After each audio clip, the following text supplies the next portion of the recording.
Hello person watching this random video. Today we're going to be looking at a channel called Actually Happened. Actually Happened is this extreme clickbait YouTube channel who does really clickbait, and we're going to be taking a look at their videos. Alright guys, so we're going to be taking a look at this video, and it's called My Stepmother Hated Me So Much I Had to Move Out. Let's take a look at it. Hello, I'm Monica, and my stepmother hated me so much I had to move out. But let's start from the beginning. My mom died when I was around 3 years old, and it made my dad... So, whoever made this video was too lazy to add grass, some more gravestones, and a sky, and instead we get confetti in the background. miserable because he loved her very much. For years, he was single, not even daring You see, we get confetti in the background. to start dating again. But I'm not trying to judge them, but that's kind of like not how you hold hands. when I was 14, he met Taylor. She kind of looked like my mother, but as I was told, she wasn't anything like her in terms of character. My dad asked me if I would be okay with this, and if... Guys, I think I might know what they use to make their videos with or animate their videos. I'm not saying this is what they use this for, but I think it's fantastic. Of course, I said yes because I wanted him to be happy. Soon they married, and Taylor moved in with us, together with her son James, who was 12 at the time. At first, everything was all right. My dad and Taylor loved each other very much, and James Oh, come on, it's really not that hard to add a wall and a floor. was quite easygoing. I hadn't seen my dad so happy in years. But soon I started to notice how Taylor was manipulating him. She would always make him adapt to her lifestyle, and if she did something wrong, she turned everything around so it was my dad who was at fault. I wasn't having any of it. Okay, I know it's been like this throughout the whole video so far, but who dyes their eyebrows, any color? Can you actually do that? Okay, so apparently you can, but I'm not gonna read this, so if you want to read it, you're gonna have to pause the video. And Taylor disliked my attitude and started treating You know, ripping a stuffed bear's head off is not that easy to do. me badly and always blaming me if something happened. Even if James did something, it was my... Oh, come on, you added a wall. And then the background is again the confetti. So I approached my grandparents, explained them the situation, and asked if I could move with them. They said yes, and they also disliked Taylor very much. I moved out. Okay, there's a big problem with that. First of all, the dad has the whatever, like, makes you, like, live with him. And the only way that she would move in with her grandparents is if her dad gave her up to her grandparents. Both me and Taylor were happy about it. Living with my grandparents had its own difficulties, but it was way better than living with Taylor. My dad would call me every day and visit every weekend at first, but then he called and visited less and less, probably because Taylor was whining about how he didn't love her. My dad was trapped, but it was his decision, and while I still loved him, I couldn't simply overlook how he treated me. After a year, it felt like I wasn't part of the family at all. Okay, take a look at this picture, and the girl's the black sheep, and take a look at the white sheep. And she doesn't feel like she's a part of the family, because she's a black sheep, and the other sheep are white. That's kind of racist. And I saw my father 2 times a month at best. At worst, it could go for 2 months without him meeting with me. One day he called me and said, "Honey, please come home. I talked with Taylor and she is okay with that." Seriously? Taylor is okay with that? I rudely answered my father, I would never even step into the house while she is still there. I expected my father to call. So the next video we're going to be taking a look at is this video. Alright, so this video is called My Mom Locked Me Up. She said I died if I get out. We'll watch it. Hi, everybody. I'm Ellie.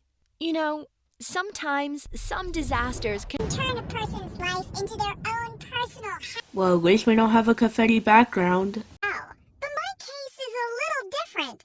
We avoided the disaster, but my life changed completely anyway. It happened a few years ago. One summer, my parents surprised me and said that we were going to spend 3 months on a fabulous island somewhere in Asia.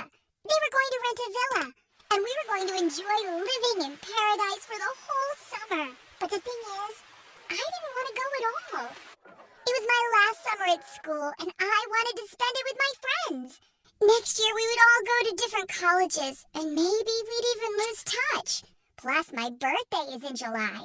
I didn't want to celebrate my birthday sitting on an island with my parents, even if it was in paradise.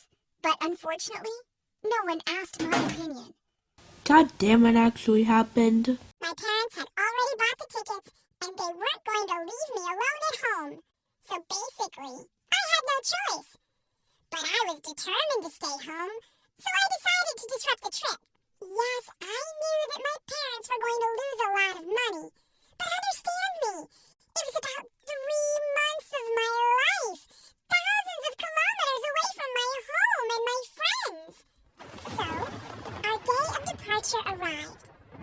I packed my things for the scheme I was What do you need an axe for? planning, and we did a final check of our stuff. I only participated in this to see where my mom put our documents. All I had to do was distract my parents, get that file out of her bag, and hide it at home. My mother called a taxi, and we sat down and waited for the car. I thought this was the perfect moment to create a panic. So I went out for a second, called the taxi service, and canceled the request. I was hoping that when the car didn't arrive, my mother would start to worry, and she would move away from her suitcase. How does the suitcase fall like that? Maybe she has the force. At least for a couple of seconds. The car didn't show up at the agreed upon time, and soon my parents began to get really nervous. So when the taxi doesn't show up, they go outside to catch another one, and the daughter hides the documents in her closet or something. And then when they go to the plane, they realize that they don't have them. And then the next day, apparently the plane crashed and everyone died on it. She believed that we were given a second chance, and it was simply by coincidence or fate or all of that together. Anyway, since then, something changed in my mother. She became very superstitious, but worst of all, she forced it on me too. She kept talking about this second chance and that I shouldn't tempt fate. It was horrible and weird at the same time. She brought some charms into our home and some incense. It was probably to scare away evil spirits, I don't know. And we even had a rabbit's foot at home for good luck. God forbid someone open an umbrella in the house or break a mirror. I'm pretty sure whether or not your mom believed in this stuff, if you broke a mirror, you'd probably get grounded.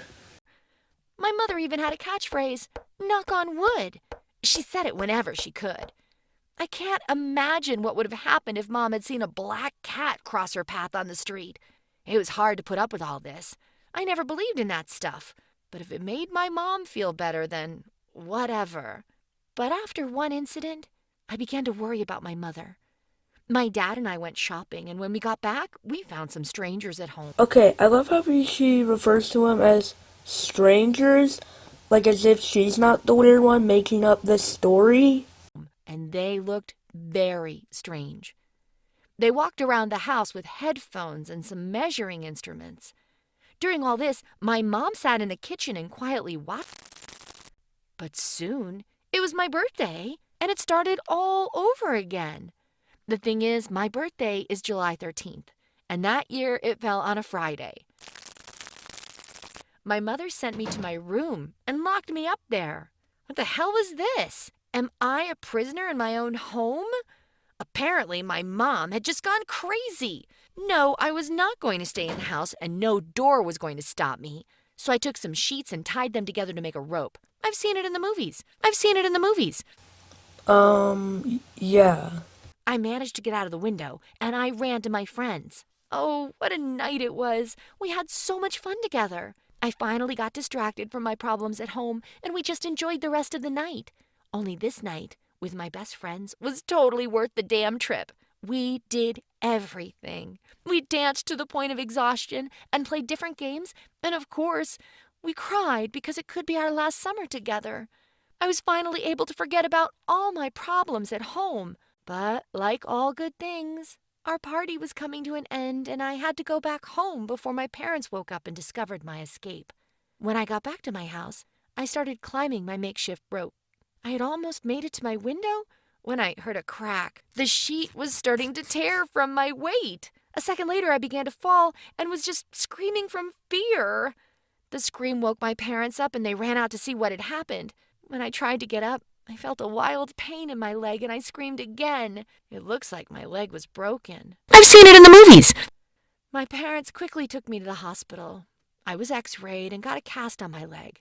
And all this time I waited for my mother to start to scold me for the fact that I didn't listen to her, and to lecture me about fate and second chances. And as I expected, it happened. The first thing my mom said when she saw me in the cast was, "I told you, it's Friday the 13th. But this time I was not going to listen to this nonsense, and I began to argue with her. I said it wasn't because of stupid signs or superstitions, but because I actually had to climb into my home on a rope. And I wouldn't have had to do that if my mom would have just let me go celebrate my birthday with my friends. And by the way, technically, today was already Saturday the 14th. So that completely contradicted her superstitions." With these words, Alright guys, thanks for watching.